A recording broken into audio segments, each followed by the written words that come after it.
Dito sa impeachment ni Sara Duterte, how passionate are you regarding this push to impeach Sara Duterte? Do you think this is very important?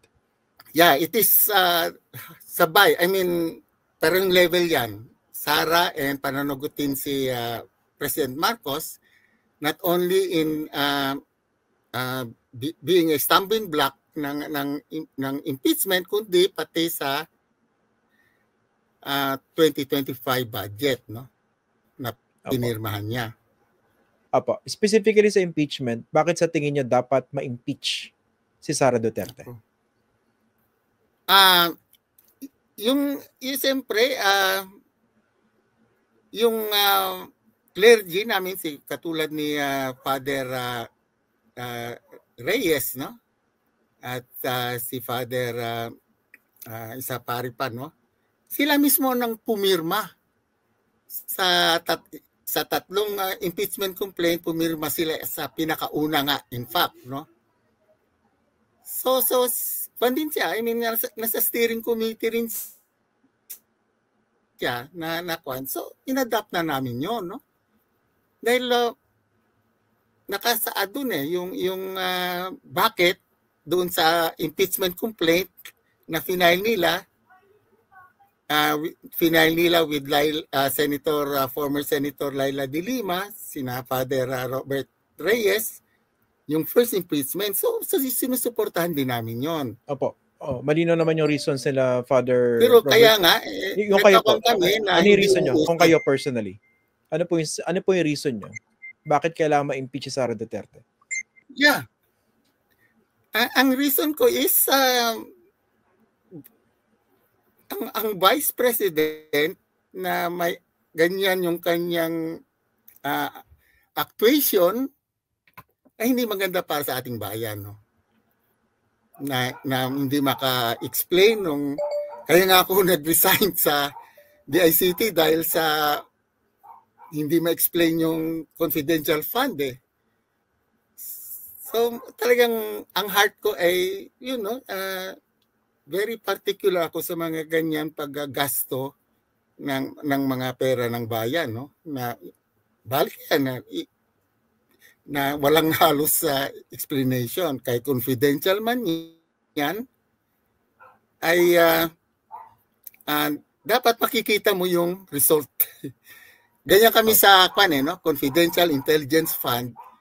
Talaga maluwag yung pag-audit nito. Pero ang hinahanap is yung resulta. No? Kung mayroon kang intelligence operation, gumamit ka ng intelligence fund, kailangan itapat mo dyan yung resulta ng intelligence operation mo. Huh? Yan ang parang kinakuha namin. No? So, it's same manner sa mga civilian, sa mga confidential fund, ano yung resulta noong ganito karaming pera na ginasto sa hindi mo makita eh. Opo. Kinuha daw sa mga safe houses. Oo. No? Pero bakit ganyan ang presyo? So hindi logical, di ba?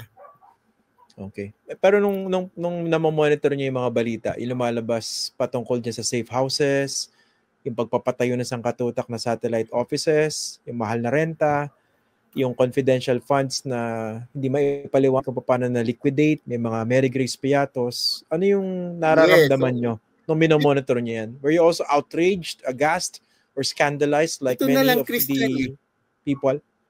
Well, emotionally, talagang dahil sa aking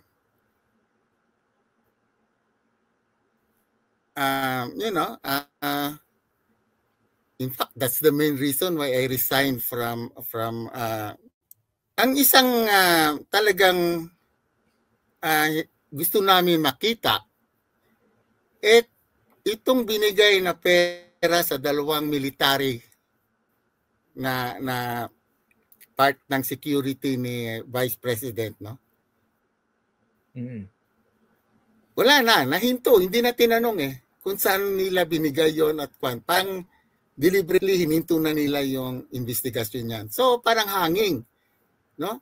Alam natin may dalawang military na nasa security ni Vice President na sila nagkuha ng pera galing sa bangko, no? Malalaking duffel bag daw yun. Dinidescribe pa nga nila kung ano yung karami yung pera na winidraw. Pero hininto na doon. Kanino nila binigay yung pera na yan? Wala na, tapos na. Hindi na tinuloy ang investigasyon.